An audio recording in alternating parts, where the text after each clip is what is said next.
안녕하세요. 칠기조날입니다. 그냥 그저 그런 날, 기분 좋아 소리치고 싶은 날, 아무하고도 말하고 싶지 않은 날이 있습니다. 누구에게나 똑같이 주어지는 24시간, 365일이지만 모두에게 하루하루는 다르게 색칠되어집니다. 하루하루는 지나가는 것이 아니라 쌓여가는 것입니다. 일, 사랑, 꿈, 인간관계, 가족, 우정이 어우러져 하루를 채워가고 쌓여가면서 나를 만들고 나의 인생을 만듭니다. 우리는 매일 다양한 감정을 느끼며 살아갑니다. 어떤 날은 기쁨으로 가득 차고 어떤 날은 슬픔에 잠기기도 합니다. 중요한 것은 그 모든 날들이 모여 우리의 인생을 형성한다는 것입니다. 하루하루가 쌓여 지금의 나를 만들고 우리의 삶을 더욱 풍족하게 만듭니다. 그러니 매일의 하루를 소중히 여기고 그 속에서 작은 행복을 찾아야 할 것입니다. 오늘 소개할 책은 하루하루 내 마음에 새기고 싶은 공감의 말, 어떤 하루입니다. 이 책의 저자는 모든 사람에게 똑같은 24시간이 주어진 하루라도 사람들은 저마다 다른 하루를 살아가고 있기에 독자들에게 어떤 하루를 살아가고 있는지 묻고 싶었다고 말합니다. 아무도 내 마음을 알아주지 않아 속상할 때, 자신보다는 남들 시선에 더 의식하게 되는 나를 볼 때, 이루고 싶은 꿈이 저 멀리 있다고 느껴질 때, 여기 한 줌의 용기가 될 수 있는 문장들을 읽으면서 우리 마음을 기대고 위로를 받을 수 있을 것입니다. 자, 그럼 잠시 책 속으로 들어가 보겠습니다. 오늘도 책 읽기 좋은 날과 함께 좋은 시간 보내세요. 구독, 좋아요, 사랑합니다.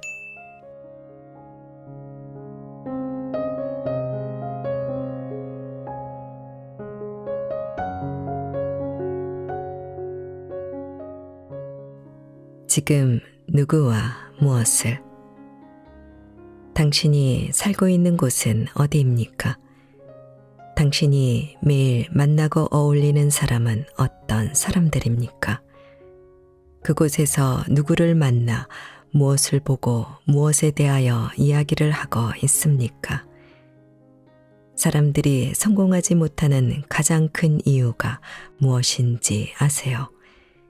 똑똑하지 못해서, 집에 돈이 없어서, 운이 나빠서, 전혀 아닙니다. 주변 환경이 좋지 않아서 그럽니다. 인생을 바꾼 사례가, 성공한 사람이, 유명한 사람이 내 주위에 없기 때문입니다. 교육열 때문에 유명한 동네로 이사를 가는 것은 주변 환경이 바뀌면 인생의 변화가 생긴다는 사실을 알기 때문입니다. 공부를 잘하는 사람들과 어울리면 자연히 공부를 하게 되고, 부자들과 매일 만나 교류를 하면 부자가 될 확률은 당연히 높아집니다. 주변 환경을 바꿔보세요. 내 친구를 만나지 말라는 것이 아닙니다. 그러나 친구들과 만나 매일 일상적인 대화만 반복하고 있다면 진지하게 생각해 봐야 할 문제입니다. 만나면 불평만 늘어놓는 사람들, 과거에 집착하며 과거에 머물러 사는 사람들, 남의 험담만 하는 사람들과는 너무 가까이 하지 마세요. 그들을 바꿀 자신이 없다면요. 미래를 이야기하는 사람, 긍정적인 사람, 도전하는 사람을 만나세요. 자기 꿈을 이미 이룬 사람, 꿈을 꾸며 노력하는 사람들을 만나고 가깝게 지내세요. 당신의 인생이 마법처럼 바뀔 것입니다. 조금 창피하고 귀찮더라도 내 미래를 위해 먼저 다가가세요. 그 조그만 행동이 모여 당신의 주변 환경이 바뀌고 당신의 미래가 바뀔 테니까요. 자존심 때문이라면 잠시 그것 또한 내려놓으세요. 빨리 오느냐, 늦게 오느냐의 차이일 뿐, 그 자존심 얼마 안 가서 무참히 짓밟힙니다. 한 살이라도 어릴 때 조금이라도 빨리 내려놓으세요. 환경은 나에게 주어지는 것이기도 하지만 내가 만들어가는 것이기도 합니다.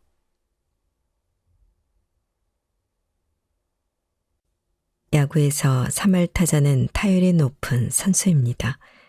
달리 말하면 10번 중 약 7번 공을 놓치는 사람이란 뜻이죠. 너무 완벽하려고 하지 마세요. 날아오는 공 10개를 모두 칠 순 없을 테니까요. 오늘은 사람 냄새 나게 멋지게 헛스윙도 날리고 아웃도 되며 실수도 실패도 해보세요. 너무 완벽한 모습보다 가끔 실수도 하는 사람이 인간미 넘치는 법이죠. 그러니 실수도 좀 하면서 사람 냄새 풍기며 살아요, 우리.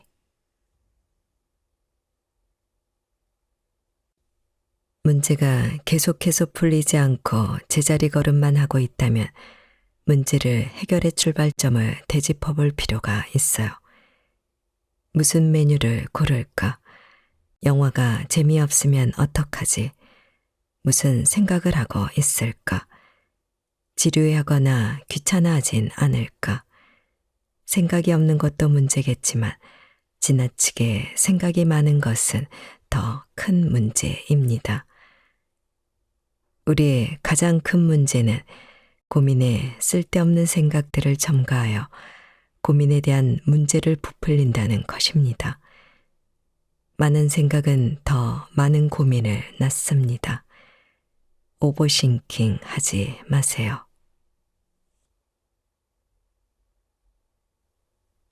색안경을 끼고 사람들을 바라본다면 많은 사람들이 상처받고 마음 아파할 거예요.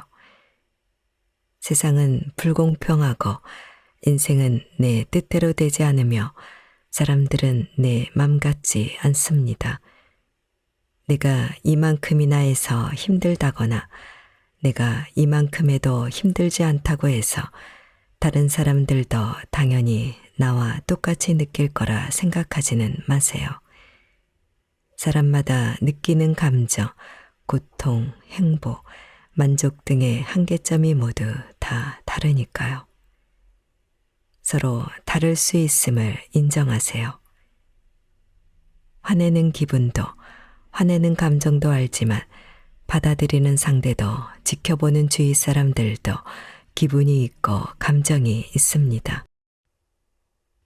화를 자주 내시는 분들, 이것 하나만은 알아주세요. 상대가 정말로 잘못해서 아무 말도 안 하는 사람도 있겠지만 더 이상의 싸움을 피하기 위해 감정을 억누르며 참아주는 사람들 또한 있다는 사실을요. 조금 손해본다고 생각하면서 살면 화병으로 고생할 일은 없을 것 같네요. 마음 편한 것만큼 좋은 것도 없으니까요. 둥글게 둥글게 웃으면서 마음 편히 살아요, 우리.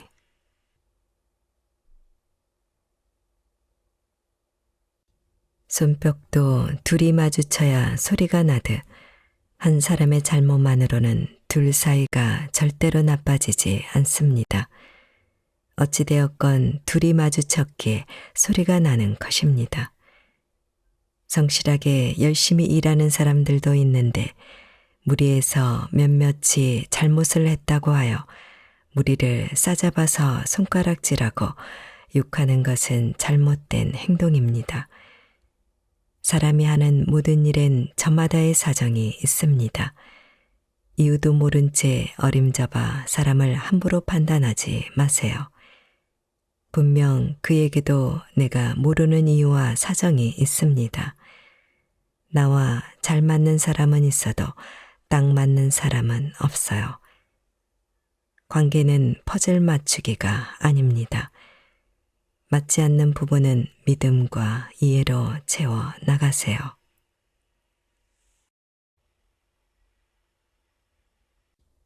나에 대한 오해와 누머, 과장된 수많은 말들, 일일이 변명하고 보여줘도 오히려 오해의 소지만 더 늘어날 뿐 끝이 없는 경우가 더 많아요. 사람들이 나에 대해 오해를 하고 있다면 마음 쓰지 마세요. 나만 변하지 않는다면 알아서 제자리를 찾아갑니다. 다른 사람에게 반듯하게 보이는데 에너지를 낭비하지 마세요. 반듯하게 보이는 게 나의 목표는 아니잖아요. 사람들은 누구나 이중적인 감정, 즉, 두 얼굴을 가지고 살아갑니다.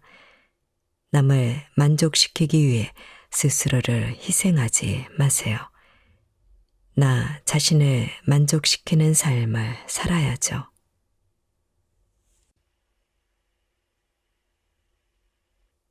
부탁을 거절할 줄 알아야 해요. 나 자신을 곤란하게 만들 부탁인 걸 알면서 거절하지 못하는 것은 착해서가 아닙니다. 나를 위해 거절할 줄 알아야 하고 나를 위해 때론 이기적인 모습도 필요할 때가 있어요. 없는 것을 만들 필요도 있는 것을 숨길 필요도 없습니다. 있는 그대로의 솔직한 모습을 보여주세요. 물으면 되고 하다 보면 배우게 되는걸요. 그 과정이 어렵다면 어려운 대로 조금 더 고생을 하면 되는 거 아닌가요? 처음부터 모든 것을 알고 시작하는 사람이 어디 있겠어요? 같은 실수는 두려워하되 새로운 실수를 두려워하지 말자고요. 실수는 다르게 말하면 경험이니까요.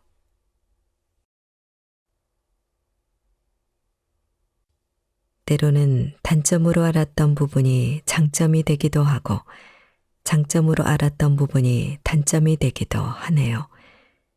모두가 저마다의 장단점을 가지고 있기는 하지만 그것을 바라보는 관점과 상황에 따라서 얼마든지 장점과 단점이 달라질 수 있네요.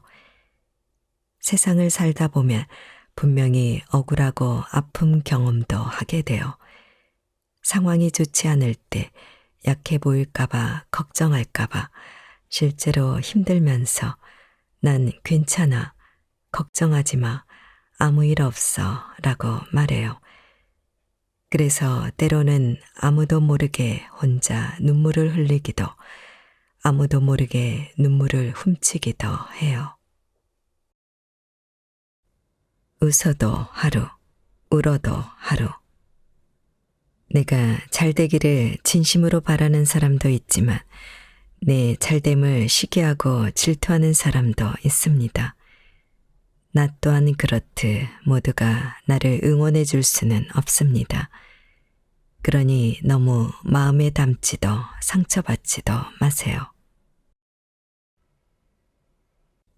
사람은 원래 모든 문제의 기준을 자기 입장에서 생각하기 때문에 상대에게 잘해준 것과 서운한 것만을 우선적으로 생각하게 돼요. 그러니 상대에게 서운한 마음이 들 때 내가 받았던 도움을 생각해 보세요. 우리들 대부분은 불리한 상황에서는 자신에게 유리한 대로 말하기 마련입니다. 그 마음을 이해해주고 기꺼이 침묵해 주세요. 침묵을 지키는 사람이 지혜로운 사람입니다. 술을 마셔 당신의 고민이 해결된다면 술에 흠뻑 취하세요. 그러나 그게 아니라면 술 마실 시간에 고민을 해결할 방법을 생각하고 행동으로 옮기는 것이 어떨까요? 사람 관계에서 쉽게 상처받고 힘들어하는 사람들의 공통점은 어설프게 착하다는 것입니다. 다른 사람들에게 착하게 보이려고 애쓰지 마세요. 김창옥 교수님의 말씀에 따르면 어설프게 착한 사람이 우울증에 잘 걸린답니다. 미안합니다. 죄송합니다. 한마디면 많은 일들이 좋게 끝납니다. 혈기왕성함에 모두를 불편하게 만드는 어리석고 부끄러운 행동은 참아주세요. 때로는 친한 친구보다 나를 잘 모르는 사람과의 대화가 더 진솔하고 마음 편한 것 같아요. 가족이나 친구가 어떤 일에 대해 투덜거리거나 짜증낼 때 상황의 잘잘못을 따지며 조언하거나 가르치려 하지 마세요. 그냥 그의 편을 들어주세요. 나에게 투덜대고 짜증내는 것은 나와 싸우자는 것이 아니라 내 편에 서서 위로해 달라는 뜻입니다.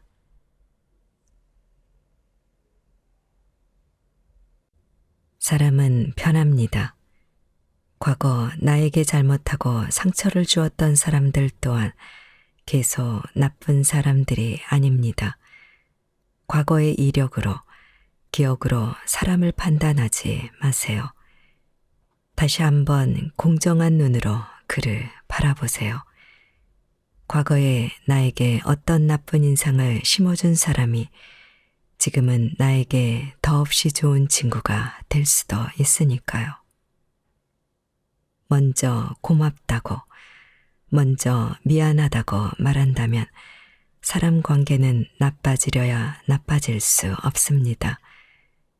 사람 관계에서는 이기고 지는 것이 없습니다. 먼저 고맙다고, 먼저 미안하다고 말하세요. 사람 관계란 참으로 아이러니하네요. 좋다가도 조금만 섭섭하거나 마음에 들지 않으면 금방 토라져 버리니 말이죠. 내가 힘들 때 진심으로 속마음을 이야기할 사람이 없다면, 혼자라고 느껴진다면 자신의 행동을 의심해 보아야 합니다. 내 입이 가볍지는 않았는지, 앞에서 말할 때와 뒤에서 다른 사람과 말할 때 다르지는 않았는지, 거짓말을 하거나 다른 사람의 행동에 대해 칭찬에는 인색하면서 불평과 비난만을 자주 토해내지 않았는지 말입니다. 믿었던 사람이 아니면 서운해하지도 않습니다. 서운해하기 전에 나는 정말 잘했나 생각해 보세요. 말을 너무 쉽게 하지 마세요. 그 사람이 어떤 상황인지, 어떤 일을 겪었는지 잘 알지 못하잖아요. 사실인지 아닌지 모르는 이야기 함부로 떠들고 다니는 거 아니에요. 그 이야기 때문에 상처받고 오해받으며 힘들어하는 사람들이 많으니까요. 몇 년을 함께 해왔는지는 그리 중요하지 않습니다. 얼마나 진정성을 가지고 얼마나 진심으로 사람을 마주 대하느냐가 가장 중요한 것입니다. 진심은 언제나 통하는 법이니까요. 좋은 사람과 나쁜 사람 따로 있는 것이 아니에요. 상황과 보는 관점에 따라 좋기도 하고 나쁘기도 한 것이죠. 모두 내 이익과 내 관점을 기준으로 판단했을 뿐이에요.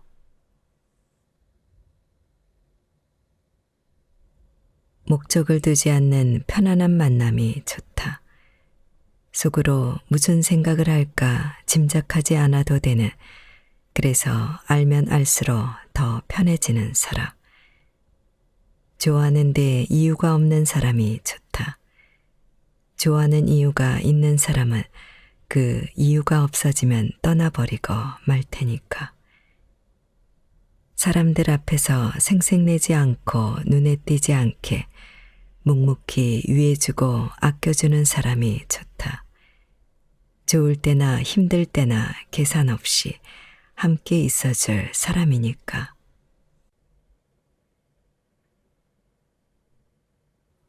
친구 관계에 순위를 두려 하지 마세요. 서로를 억압할 수 있는 말입니다. 정말 소중한 친구가 꼭 한 명이라는 법은 없습니다. 사회에서 만난 친구도 누군가에겐 소중한 친구일 테니까요. 색안경을 끼고 사람을 만나서 그렇지 서로 잘 알아가며 이해하고 지내다 보면 모두 소중한 친구가 될 수 있습니다. 필요할 때만 찾지 말란 말 쉽게 하지 마세요. 필요할 때 서로 도와주려고 맺는 관계잖아요. 모든 관계를 하나하나 따지고 보면 필요에 의해 맺어지는 관계입니다. 얼마나 멋져요. 누군가 나를 필요로 한다는데.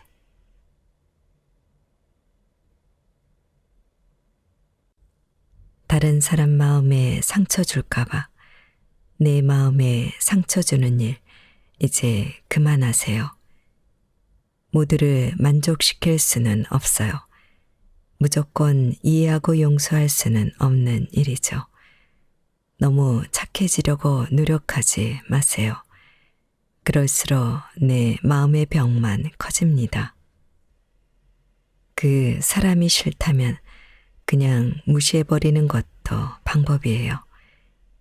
유치하게 감정 싸움을 할 필요도 내 기분을 상하게 할 필요도 없어요. 불만이 있는 상대에게 직접 찾아가 얘기를 나눠야 해결책이 나옵니다. 주변 사람들에게 호응을 얻어봤자 상대의 이미지를 깎아내리는 것에 그치며 나 또한 불만을 얘기하는 부정적인 사람으로 비춰진답니다.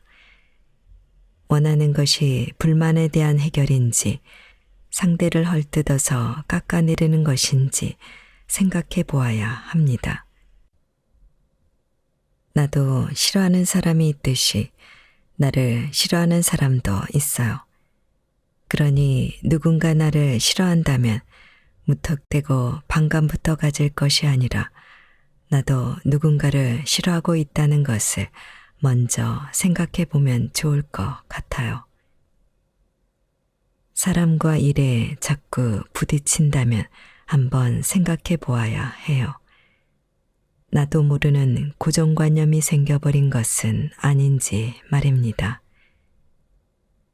개인의 상처, 기여, 경험, 자신이 자라온 환경에 따라 같은 것을 보고 듣더라도 다르게 보이고 다르게 느끼기 때문에 서로 다름을 인정해야 해요. 모두가 나와 같기를 바라만 내 욕심입니다. 모두를 위한다는 것이 사실은 나를 위한, 내 마음이 편하기 위한 내 욕심인 경우가 많습니다.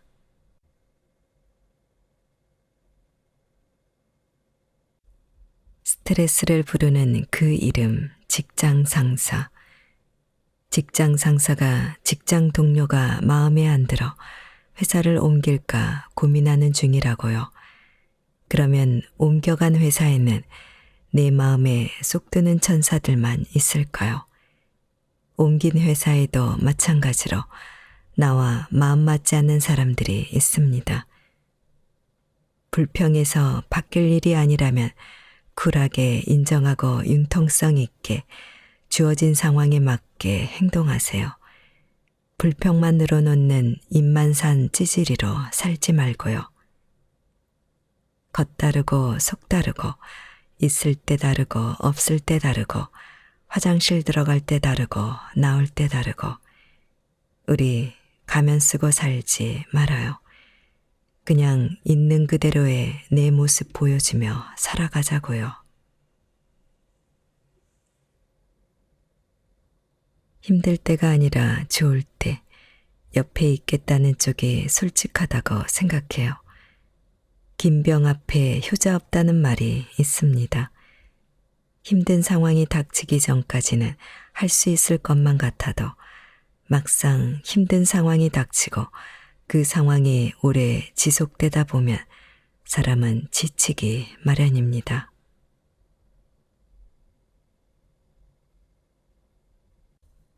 곱하기 같은 사람이 되세요.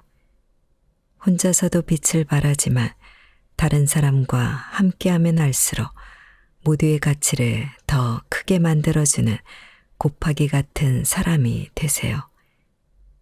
사람들은 종종 착각하곤 해요. 누군가 먼저 고개 숙이고 다가오면 내가 저 사람보다 위라고 말이에요. 사람 위에 사람 없습니다. 친구를 사귀거나 이성을 만날 때, 그 밖에 모든 사람들을 만날 때에는 직접 상대를 알아가세요. 소문과 험담을 듣고 섣불리 판단하지 마세요. 나는 나를 동그라미라고 생각해도 주변 사람들이 계속 나를 네모로 느낀다면 정말로 나에게 각진 모습이 있을 수 있어요. 내 문제에 스스로 익숙해져서 자신만 느끼지 못하고 있을 뿐, 남들이 나를 자꾸 오해한다면 한 번쯤 객관적으로 나 자신을 둘러보세요. 좋은 말과 칭찬은 널리 퍼뜨리고 남을 비난하고 욕하는 말은 줄여야 합니다. 설사 누군가가 정말 잘못된 행동을 했더라도 꼭 말해야 할 상황이 아니라면 침묵으로 묵인해 주세요. 좋은 관계를 위해 무엇보다 중요한 것은 상대에 대한 기대치를 낮추는 일입니다. 높은 기대는 반드시 실망을 낳으니까요.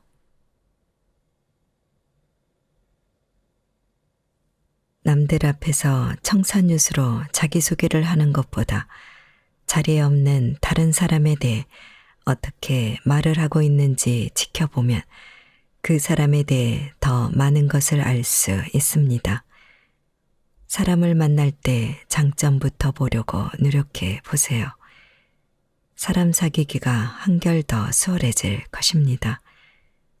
사소한 행동과 약속들을 신경 쓰려고 노력해 보세요.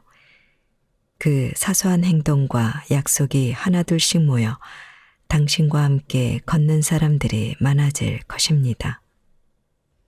모든 이들이 사람의 중요성에 관해 말을 합니다. 중내산에 서로가 영원할 것처럼 말이죠. 하지만 신뢰는 말로 쌓는 것이 아니에요. 행동으로 쌓는 겁니다.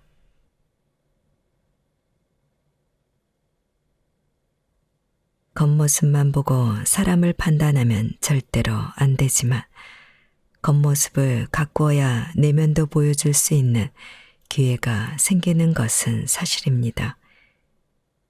나이가 들어갈수록 사람을 만날 때 이 사람이 나에게 도움이 될까 계산을 하게 되는 것 같아요. 대화할 때 종종 우리는 자신을 포장하고 꾸미는 것에 중점을 둬요. 그러나 이렇게 맺어진 관계는 금방 허물어집니다. 내 속마음을 드러내고 있는 그대로의 자기 모습을 보여주는 것만이 좋은 관계를 오래가게 하는 지름길입니다.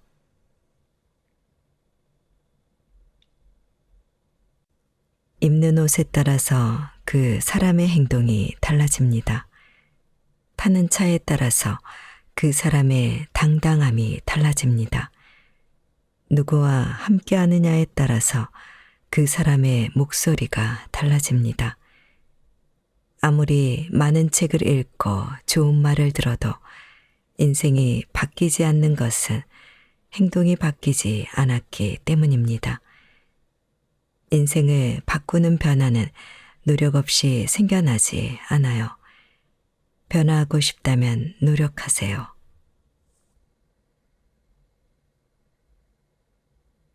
우리는 저마다 삶의 주의자입니다. 내가 어떻게 주의를 하느냐에 따라 나의 인생이 즐거울 수도 행복할 수도 긴장감이 넘칠 수도 있습니다. 우리가 가진 수많은 악기를 조화롭게 연주해 보세요. 그러기 위해서는 자신감이 필요하죠. 지치고 힘든 나 스스로에게 용기를 건네는 말을 해보세요.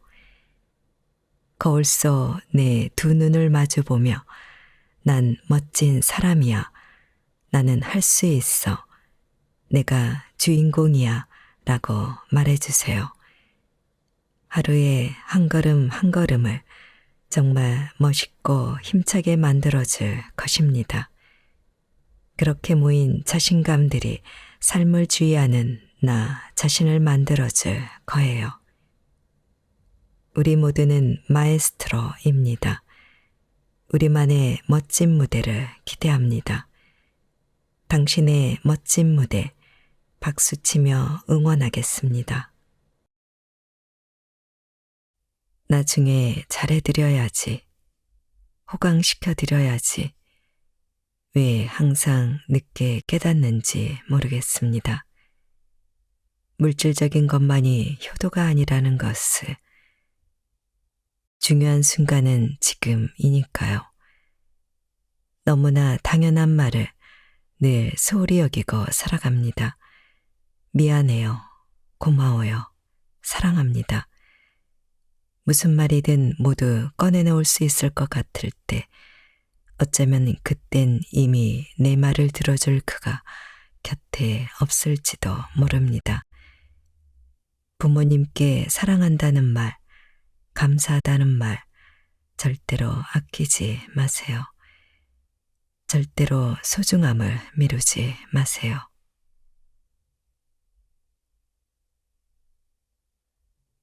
상처 없는 완벽함보다 상처받은 서투름이 더 아름답습니다. 모르는 것은 부끄러운 것이 아니에요. 모르면 돼요.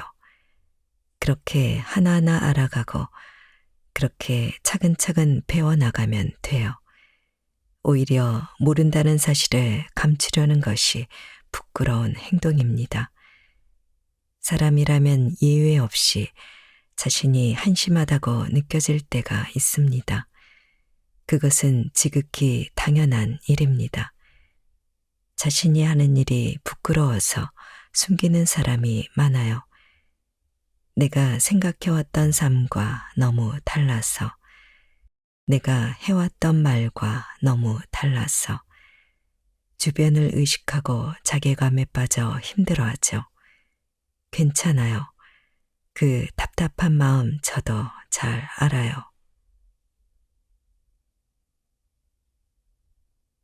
당신이 어떤 과거를 가졌는지, 또 앞으로 얼마나 대단한 미래를 살아갈지는 모르겠지만 당신이 가는 길에 초라함이 없기를 기대하지 말아야 합니다. 당신의 내일이 오늘보다 나아질 수 있다면 초라함 따윈 기꺼이 감수해내야 합니다. 바꿀 수 없는 것들로 괴로워하지 마세요. 마침표를 찍지 마세요. 아직 끝을 내기엔 우리는 너무 젊습니다.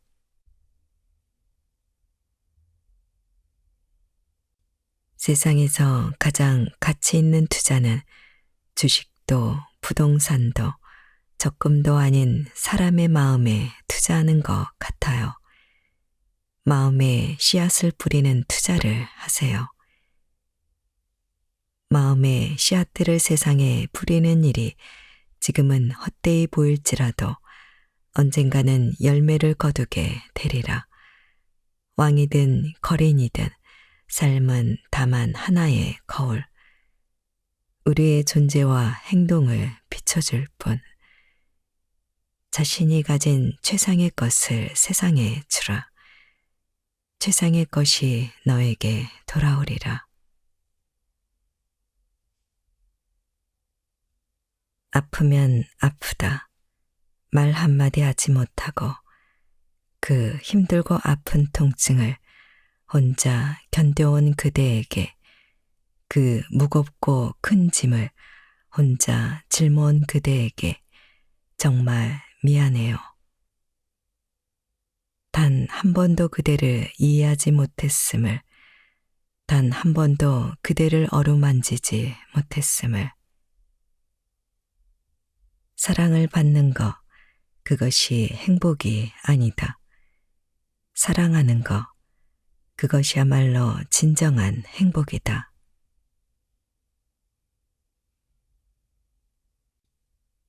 음악이라는 친구와 사귀어 보자.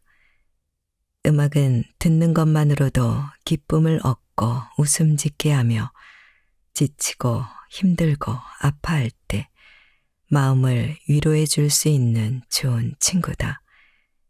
비가 오나 눈이 오나 좋으나 나쁘나 내 곁에서 항상 기쁨을 주고 위로해 줄 수 있는 내 감정을 어루만져 주고 달래주는 좋은 친구다. 세상에는 세 종류의 친구가 있다. 나를 사랑하는 사람, 나를 미워하는 사람, 그리고 나에게 무관심한 사람이다. 나를 사랑하는 사람은 나에게 유순함을 가르치고, 나를 미워하는 사람은 나에게 조심성을 가르쳐 준다. 그리고 나에게 무관심한 사람은 나에게 자립심을 가르쳐 준다.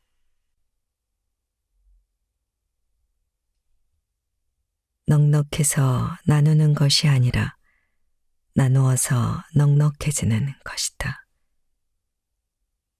우리는 받음으로써 살아가지만 베품으로써 삶을 만들어 간다.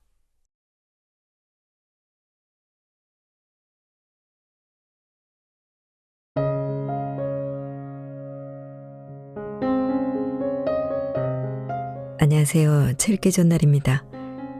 우리는 매일매일 수백 명의 사람들과 스쳐 지나갑니다. 하지만 그중 기억에 남는 사람은 얼마나 될까요? 아마 10명도 안 될 것입니다.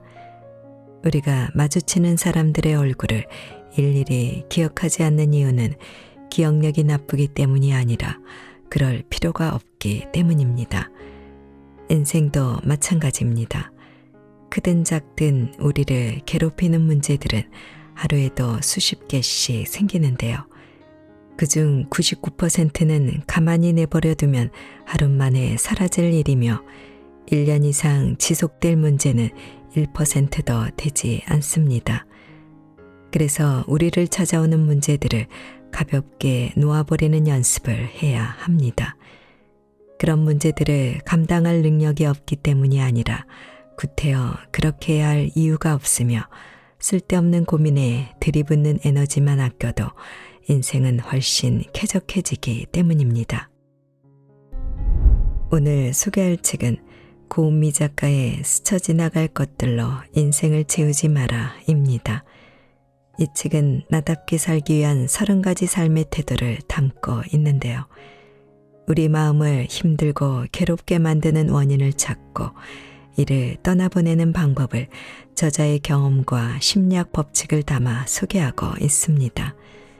자존감, 인간관계, 일상, 업무, 앞으로의 인생이라는 5가지 주제에 걸쳐 쓸데없는 생각들로 가득 찬 마음을 비우고 편안한 삶을 살기 위한 방법을 알려주고 있습니다. 자, 그럼 지금부터 잠시 책 속으로 들어가 살펴보겠습니다.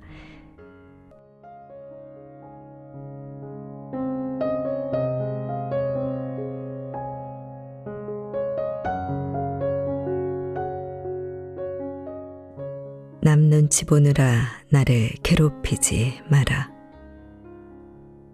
원하는 것과 좋아하는 것은 다르다. 우리는 흔히 더 뛰어난 것을 원한다. 더 성능 좋은 스마트폰, 더 빼어난 연인, 더 넓은 집 같은 것들 말이다. 이런 것들을 보면 갖고 싶다는 생각이 든다. 원하는 것을 손에 넣으면 분명 행복해질 것 같다. 그러나 이는 사실 착각이다. 왜냐하면 행복은 원하는 것이 아니라 좋아하는 것을 가질 때 찾아오기 때문이다.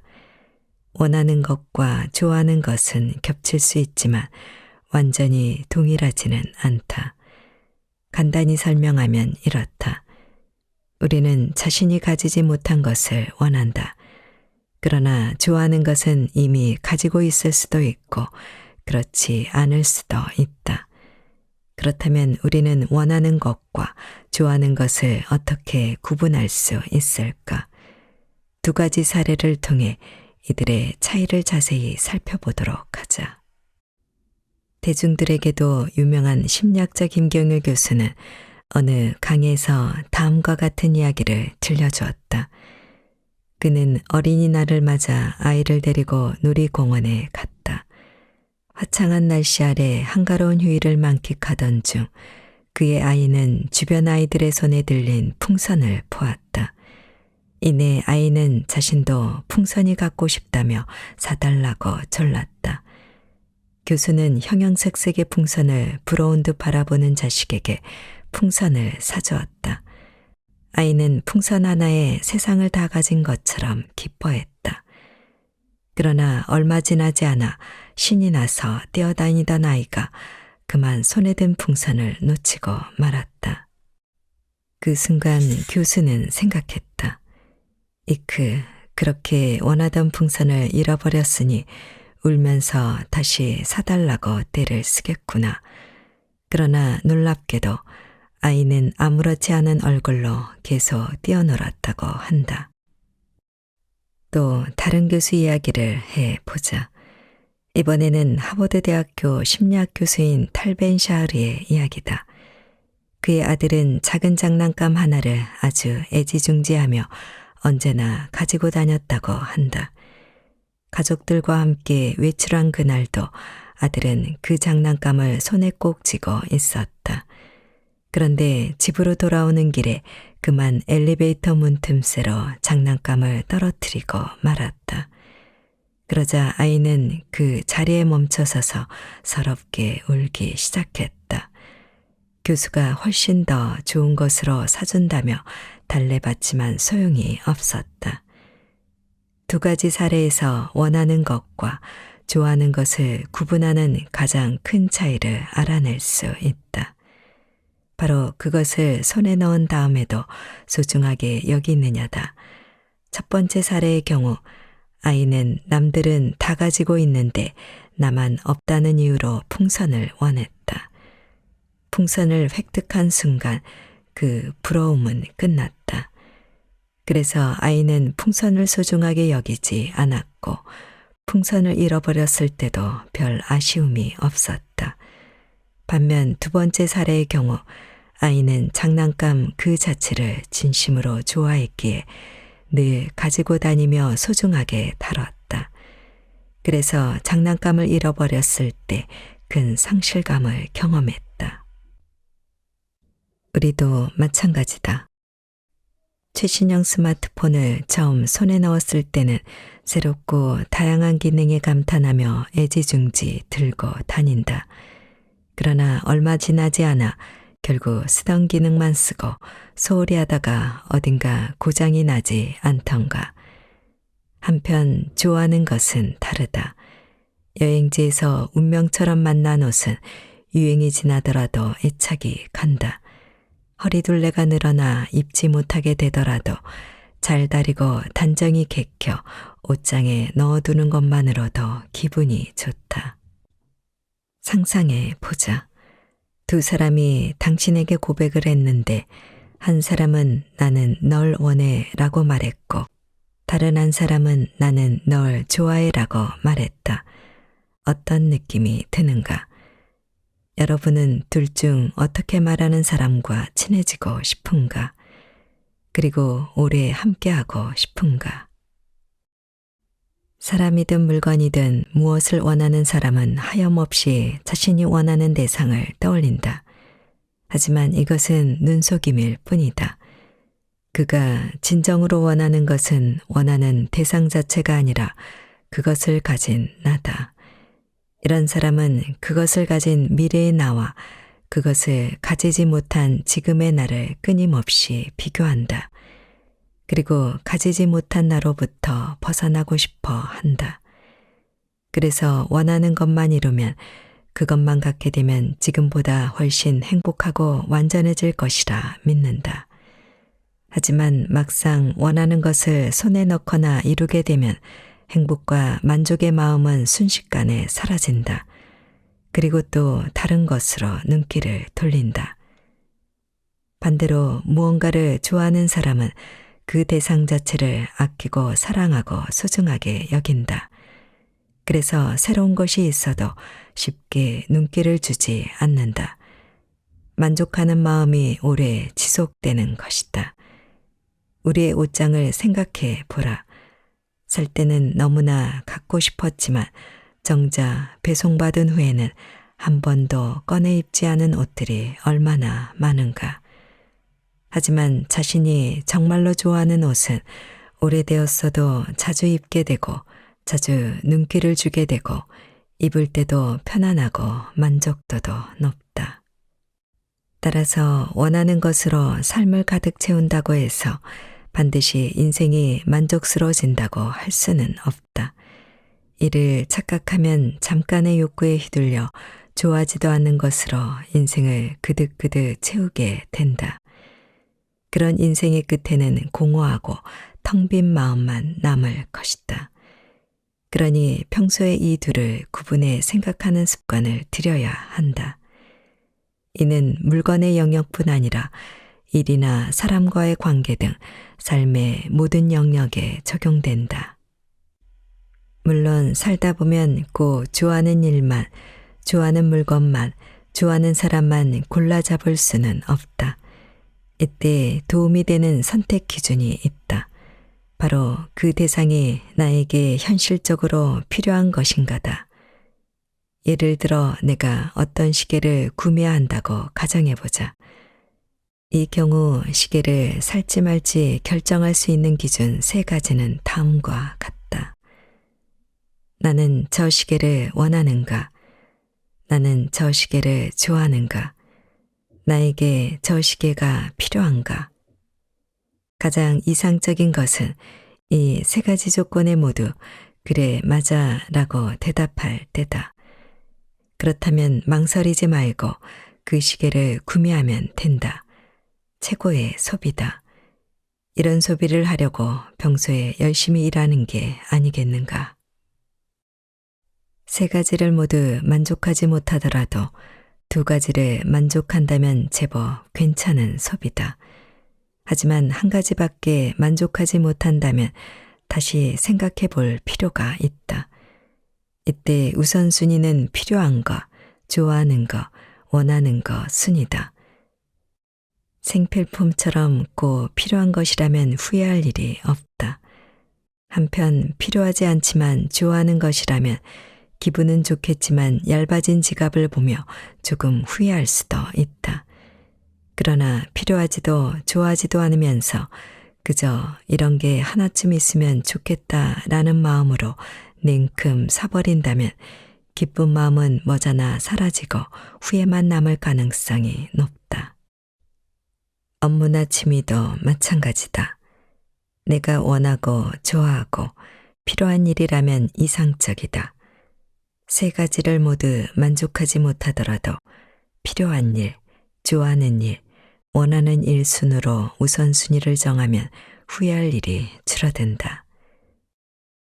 단 사람과 사람 사이의 관계에서는 조금 다르다. 사람은 단순히 필요나 욕구의 대상이 아니기 때문이다. 이때는 우선순위를 조금 바꿔줄 필요가 있다. 내 경우엔 좋아하는 사람, 필요한 사람, 원하는 사람 순이다.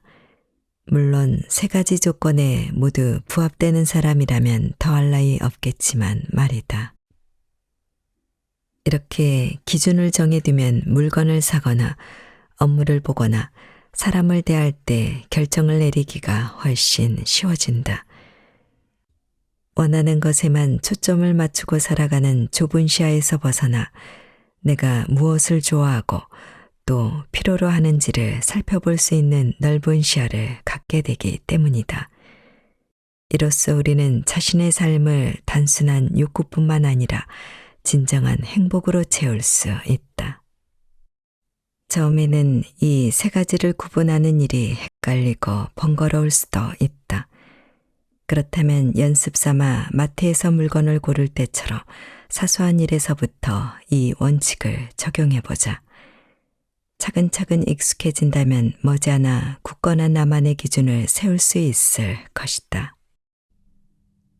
프랑스의 철학자 장폴 사르트르는 인생은 B와 D 사이의 C다라고 말했다. 삶이란 탄생과 죽음 사이의 선택이라는 의미다. 인생을 수놓는 숱한 결정들 사이를 단순히 순간의 욕구에 휘둘려 다닌다면 참으로 피곤하지 않겠는가? 정말 만족스러운 삶을 원한다면 인생을 긴 관점에서 바라본 자신만의 기준을 세우자. 이것이 바로 나답게 살아가기 위해 필요한 우선순위이며 진정으로 행복해지는 길이다. 어쩔 수 없는 일은 가만두면 풀린다. 엘리베이터를 기다리다 보면 종종 이런 일이 생긴다. 지하 2층에서부터 올라오던 엘리베이터는 내가 기다리고 있는 7층을 지나 9층, 12층, 15층, 18층, 20층을 찍고서야 내려온다. 엘리베이터가 멈출 때마다 내 혈압은 높아져 간다. 20층에서 내려오면서도 몇 번 더 멈춘 후 드디어 7층에 도착한다. 나를 태우고 나서도 몇 번 더 멈추며 느릿느릿 1층에 도착한다. 마음속은 짜증으로 가득 찼고 거울에 비친 얼굴은 일그러져 있다. 이번엔 마트에서 물건을 고른 뒤 계산하기 위해 줄을 서서 차례를 기다리고 있다고 하자. 그런데 양옆의 줄만 빠르게 줄어들고 내 줄은 통 줄어들 생각을 하지 않는다. 점점 초조하고 답답해진다. 이 밖에도 도로에서 내가 탄 차선만 속도가 느리거나 신호등마다 걸려서 가다서다를 반복하거나 바로 눈앞에서 지하철이나 버스를 놓치거나 할인하면 사려고 기다렸던 물건이 눈앞에서 품절되거나 저렴하게 샀다며 기뻐하던 중 더 싸게 파는 곳을 발견하거나 이런저런 약속과 계획을 잡아놨는데 독감에 걸려 아무것도 못하고 누워만 있어야 하는 상황도 상상해 보라. 이 정도면 아무리 참을성이 뛰어난 사람이라도 못 참고 한마디 내뱉게 될 것이다. 이처럼 예기치 못한 사건 사고가 터졌을 경우 우리는 극도의 스트레스를 경험한다. 하는 일마다 어긋나니 오늘따라 재수가 없는 것 같고 일이 잘 풀리지 않는다는 느낌에 기분이 하루 종일 우중충해진다. 반면 엘리베이터 버튼을 누르자마자 바로 도착하거나 버스나 지하철이 바로 도착하거나 운전할 때마다 신호에 걸리지 않고 쭉쭉 나가거나 내가 물건을 구매하자마자 바로 매진되거나 고민했던 일이 술술 풀릴 때는 어떤가? 이럴 땐 행운의 여신이 나와 함께하는 것 같고 세상이 나에게 호의적인 것 같다는 느낌에 하루 종일 기분이 좋아지지 않는가? 위에서 소개한 예들은 일상에서 흔히 만나볼 수 있는 아주 사소한 일들이다. 그런데 잘 생각해보면 참 이상한 일이다. 엘리베이터가 바로 도착했다고 해서 속도가 빨라지는 것도 아니고 남들보다 먼저 계산한다고 해서 할인을 받는 것도 아니고 버스나 지하철을 눈앞에서 놓쳤다고 해서 요금이 더 비싸지는 것도 아니다. 그런데 우리 기분은 왜 이렇게 사소한 운빨에 쉽게 영향을 받는 것일까? 그 비밀은 바로 통제감에 있다. 통제감은 말 그대로 상황을 통제할 수 있다는 느낌이다. 즉 모든 일을 내가 바라고 원하는 대로 통제할 수 있다는 자신감이다. 통제감의 유무는 우리의 정신건강뿐만 아니라 신체 건강에도 큰 영향을 미친다. 대표적인 실험의 예로 앨런 랭어의 연구가 있다. 랭어는 요양병원에 입원 중인 노인들을 두 그룹으로 나누었다. 이들 중 한 그룹에겐 각자 돌볼 화분을 선택해서 직접 관리하고 키우게 했고 다른 그룹은 병원 직원이 관리하는 식물을 그저 쳐다보도록 했다. 1년 6개월이 지난 후 두 그룹의 건강을 비교했더니 흥미로운 결과가 나왔다. 화분을 스스로 돌보게 한 그룹이 더 쾌활하고 활동적이고 민첩했다. 더욱 놀라운 사실은 이들의 사망률까지 다른 그룹보다 훨씬 낮았다는 것이다. 실제로 스트레스의 종말에서 브루스 맥케는 실험자가 상황에 대한 동제감을 상실했을 경우 호흡기 질환과 동맥경화증에 취약해지고 기억력이 감소하며 심지어 사망률도 더욱 높아질 수 있다고 말한다.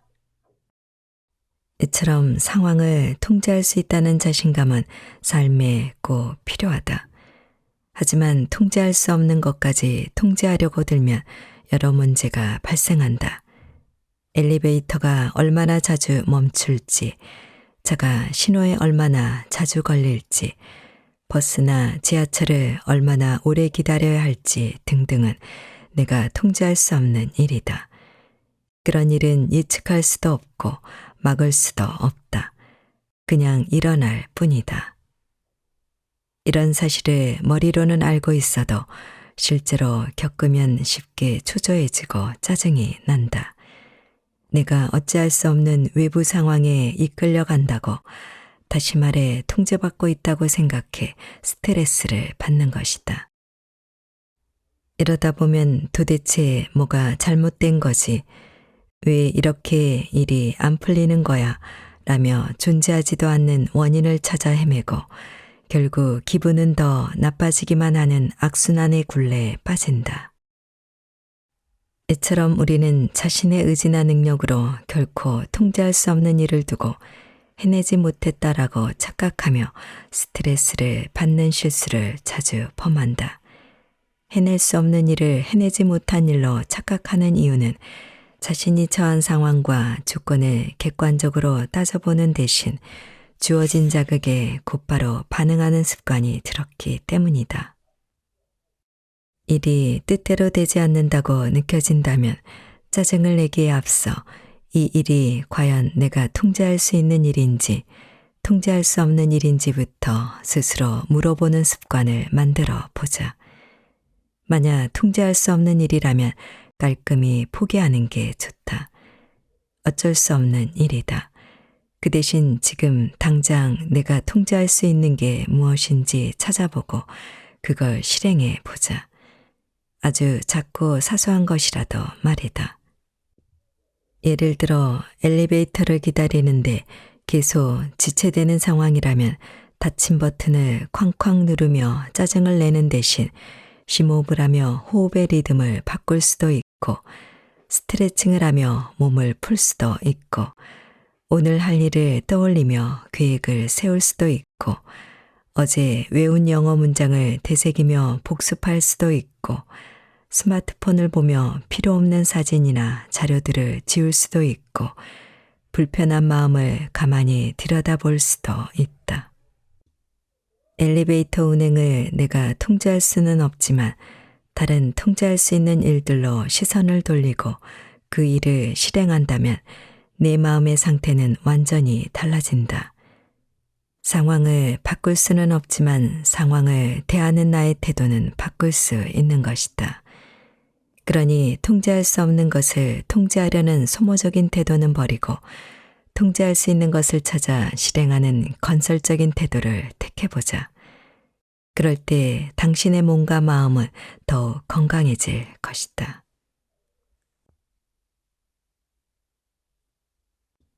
행복하게만 살기에도 인생은 짧다. 인타임이란 영화 속에는 모든 사람이 팔의 생체 시계를 차고 있다. 길거리의 행인들은 모두 바쁘게 걸어가며 이 시계를 힐끔힐끔 쳐다본다. 어떤 사람은 시계를 보며 여유롭게 미소 짓지만 어떤 사람은 절규한다. 그도 그럴 것이 이들의 시계는 물리적 시간을 알려주는 시계가 아니라 자신에게 남아있는 생존 시간을 알려주는 시계이기 때문이다.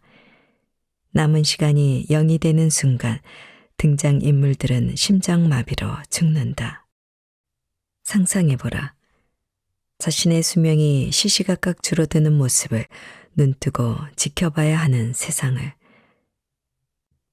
영화의 분위기는 시종일관 비관적이다.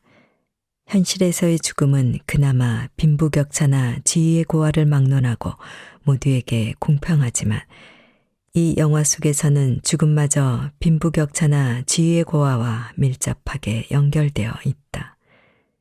왜냐하면 재산으로 시간을 살 수 있기 때문이다. 가난한 사람은 삶을 연장하기 위해 밤낮 없이 미친 듯이 일을 해야 하고 그렇게 아둥바둥 살다 죽음을 맞이한다. 반면 재산이 많은 사람은 몇백 년도 살 수 있다. 질리지만 않는다면 영생도 가능하다. 마치 뱀파이어처럼 말이다. 영화를 보고 난 후 나는 도리어 그런 시계가 있다면 하나 갖고 싶다는 생각이 들었다. 나에게 남은 시간이 몇 시간 몇 초인지 알 수 있다면, 적어도 몇 년 남아있는지만이라도 알 수 있다면 하루하루 매 순간 내리는 선택이 지금보다는 훨씬 현명할 거라는 생각에서 말이다. 우리는 누구나 태어나자마자 죽음을 향해 달려간다. 마치 손꼽아 기다리는 디데이처럼 말이다. 하지만 우리는 이런 사실을 쉽게 인정하기 힘들어하고 나아가 이런 생각을 하면 안 된다고 생각하는 경향이 있다. 왜냐하면 죽음에 관한 말이나 생각을 할수록 죽음이 더 앞당겨질 거라는 근거 없는 믿음이 마음 저변에 깔려 있기 때문이다. 오래전에 읽었던 책 내용 중 아직도 마음에 남는 구절이 있다. 그 책의 저자는 늘 자신이 언젠가 죽을 것이라는 사실을 떠올리면서 물건을 정리하고 관리한다고 했다. 혹시라도 자신이 갑자기 세상을 떠나게 되면 남겨질 가족이 덜 힘들도록 물건의 가짓수를 정리하고 저축한 은행 통장과 보험 관련 증서들을 한 곳에 잘 정리해 둔다는 것이다. 가족들이 남은 재산을 쉽게 파악할 수 있게 말이다. 나는 그 저자의 생각과 삶의 태도가 참 멋지다고 생각했다.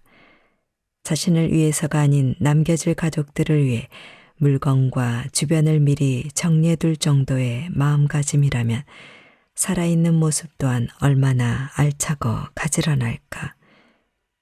이런 태도를 가지고 살아가는 하루하루는 허투루 보낸 하루와는 비교할 수 없을 정도로 충만할 것이다. 박사과정 때 지도 교수님이 논문 집필을 차일피일 미루고 있는 박사 수료생들에게 영상을 하나 보여준 적이 있다. 바로 팀 어반의 테드 강의 영상이었다. 영상 제목은 할 일을 미루는 사람의 속내였는데 그 영상을 보고 나 또한 헉하고 마음 한구석이 찔렸던 기억이 있다. 특히 나는 그 영상 마지막에 소개된 인생 달력에 큰 충격을 받았다. 인생 달력은 우리가 평생 겪는 일요일의 수를 나타낸 그림이다. 1년이 52주로 이루어져 있으니 80년을 산다고 가정하면 약 4160번의 일요일을 맞을 수 있다. 이 계산에 따르면 30살이 된 사람은 벌써 1560번의 일요일을 떠나보냈고 40살이 된 사람은 벌써 2080번의 일요일을 떠나보냈으며 50살이 된 사람은 어느덧 2600번이나 되는 일요일을 떠나보낸 셈이다. 어떤가? 생각보다 남은 시간이 적다고 느껴지지 않는가? 정답이다. 내 곁에 소중한 사람들과 함께할 수 있는 시간은 그만큼 짧다.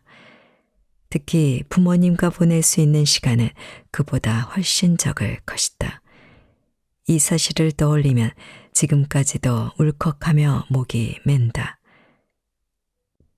어반의 강의에선 인생 달력의 기준을 일주일로 잡았지만 얼마든지 다른 기준을 세울 수 있다.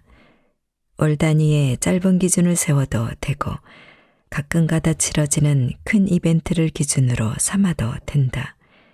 예를 들면 생전 경험할 수 있는 월드컵, 올림픽, 대통령 선거 등이 얼마나 남았는지 말이다. 내 경우를 예로 들면 앞으로 올림픽을 경험할 횟수는 야 8번 남았고 대통령 선거는 야 6번 정도 남았다. 이렇게 구체적인 횟수를 세어보면 그간 무심코 넘어갔던 월드컵이나 올림픽이 새삼 다르게 느껴진다. 앞으로 적극적으로 응원하고 즐겨야겠다면서 말이다. 나는 특히 소중한 사람들과 보낼 수 있는 크리스마스가 얼마나 남았는지 세어보다가 가슴이 뭉클해졌다. 계산 결과 남편과 크리스마스를 보낼 수 있는 횟수는 길어야 30번 정도, 부모님과 함께 크리스마스를 보낼 수 있는 횟수는 8번 정도에 불과했기 때문이다. 이렇게 구체적으로 숫자를 헤아리면 내게 남은 시간이 생각보다 길지 않다는 걸 깨닫게 된다. 이러한 깨달음과 함께 맞는 크리스마스는 평소와 달리 한 번 한 번이 소중하게 느껴진다. 을에 찾아왔다 물러가는 크리스마스가 아니라 가슴 깊이 사랑과 감사를 나누는 크리스마스로 말이다. 이렇듯 나 혹은 나의 소중한 사람들이 언제든 곁을 떠날 수 있다는 사실을 있는 그대로 받아들여 보자. 이런 마음가짐은 그들의 존재를 당연한 것이 아니라 소중하고 감사한 존재로 느끼게 해준다. 그리고 그들과 함께하는 시간이 그 무엇과도 바꿀 수 없는 가치 있는 것임을 일깨워 준다. 죽음을 생각한다고 해서 자신이나 상대방의 죽음을 더 빨리 앞당기는 것이 아니라 오히려 죽음을 생각함으로써 살아서 함께하는 지금 이 순간에 더 집중할 수 있게 해주는 것이다. 인생 달력은 우리의 수명을 80세로 가정하고 있지만 우리 모두는 잘 알고 있다. 누구든 그보다 더 빨리 떠날 수 있다는 사실을 말이다.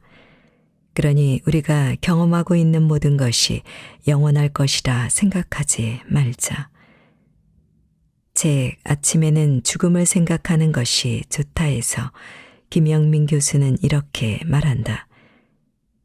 그리하여 나는 어려운 시절이 오면 어느 한적한 곳에 가서 문을 닫아 걸고 죽음에 대해 생각하곤 했다.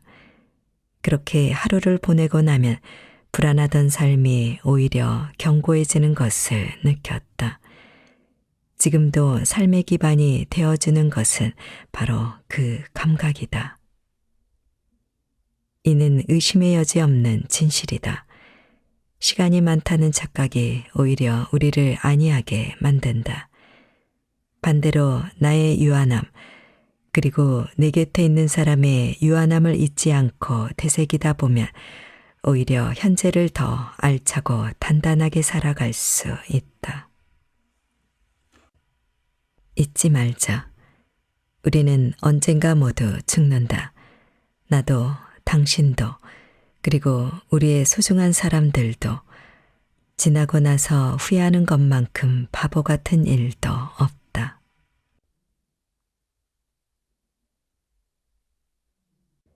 채우고 싶다면 먼저 버려야 한다. 열대 몬순 기후를 띠는 캄보디아의 우기는 강수량이 엄청나다. 그래서 해안가에 사는 주민들은 우기가 지나갈 때까지 6개월가량 뗏목 위에서 생활해야 한다. 육지와 달리 뗏목의 공간은 무척 한정되어 있기에 정말 생존에 필요한 최소한의 물건만 실을 수 있다. 그래서 우기가 그치고 육지 생활을 하더라도 사람들은 물건을 사서 쌓아두지 않는다. 어차피 6개월 후에는 필요 없는 물건이 되어 물속에 잠길 것이기 때문이다. 만약 우리도 이처럼 6개월마다 한 번씩 무조건 이사를 해야 하는 상황이라면 어떨까? 지금 내 주변에 쌓여있는 수많은 물건 중 정말 필요한 물건만 줄인다면 과연 몇 개나 남을까? 문득 내게 일어났던 비슷한 경험이 생각난다. 몇 해 전 남편이 갑자기 대구로 발령받아 각살림을 낸 적이 있다. 때마침 나는 박사 논문 집필 막바지였던 데다 맡고 있는 강의도 있었던지라 이사는 엄두도 내지 못했고 가끔 남편이 지내는 대구로 내려가 얼굴을 보고 살림을 돕는 게 고작이었다. 물론 대구에서도 논문 집필을 계속해야 했기에 남편은 나를 위한 책상과 컴퓨터를 따로 구비해 주었다. 나 또한 그런 남편에게 고마워 혼자서도 밥을 차려 먹을 수 있도록 이런저런 반찬을 만들어 주었다. 그러다 보니 점점 대구집의 살림살이가 늘어나기 시작했다. 대구에서 지내는 시간이 늘어나면서 내 옷과 책도 서서히 쌓여갔기 때문이다. 덕분에 서울집에서도 대구집에서도 나는 큰 불편함 없이 생활할 수 있었다. 그러다 결국 일이 터지고야 말았다.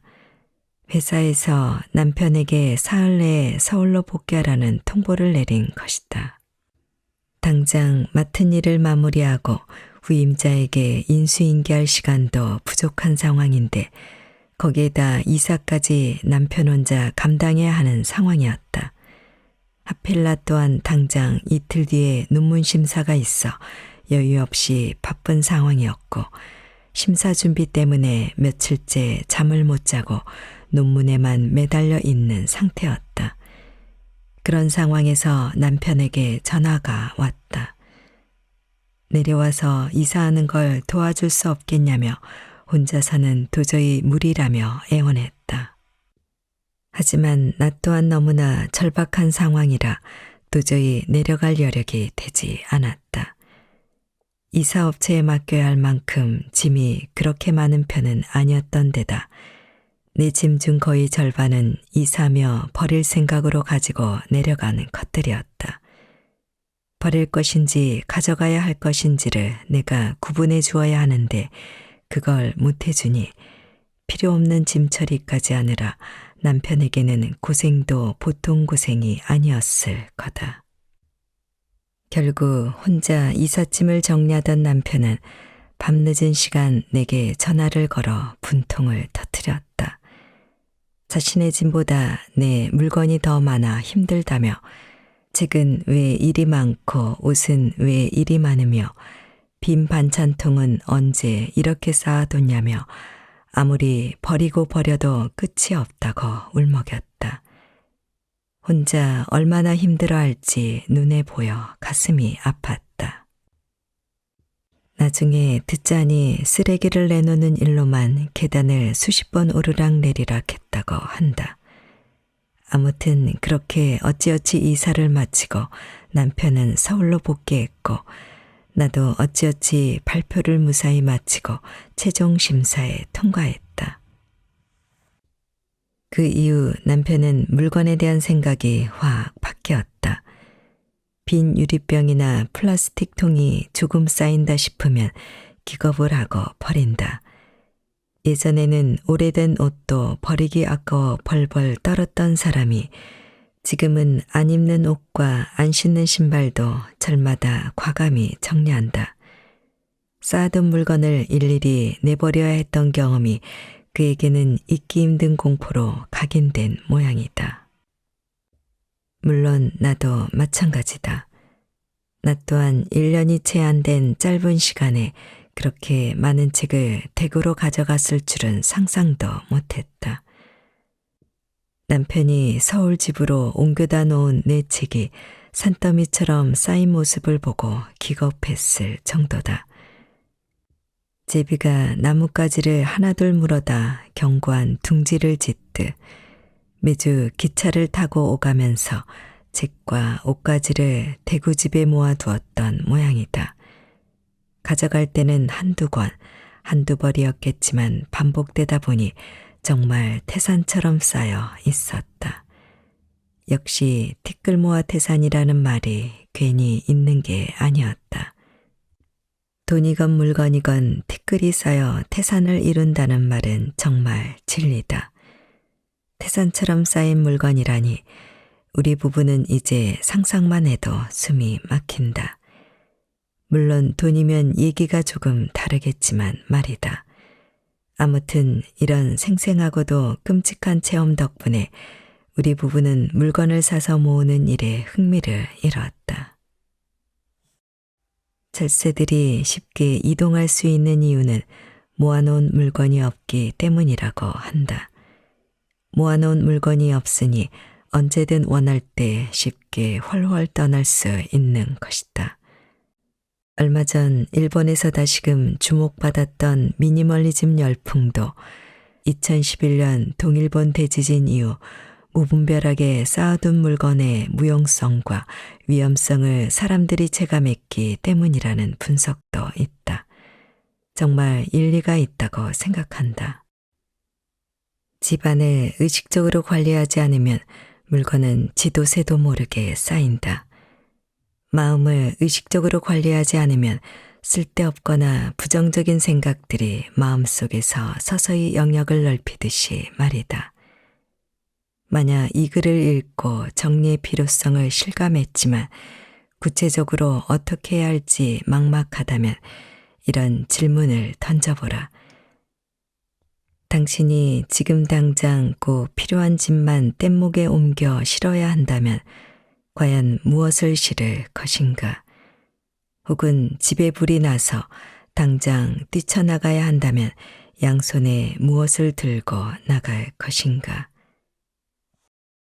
이 질문을 듣고 곧바로 떠오르는 물건이 아니라면 그만큼 당신에게 덜 중요하다는 뜻이다. 그런 물건이라면 언제나 작별할 수 있도록 정리해 두자. 물론 당장 버려도 좋다. 단 한 달만이라도 주머니가 가벼운 삶을 살아보면 당신도 필요 없는 물건을 쌓아두고는 못 베기는 사람이 될 것이다.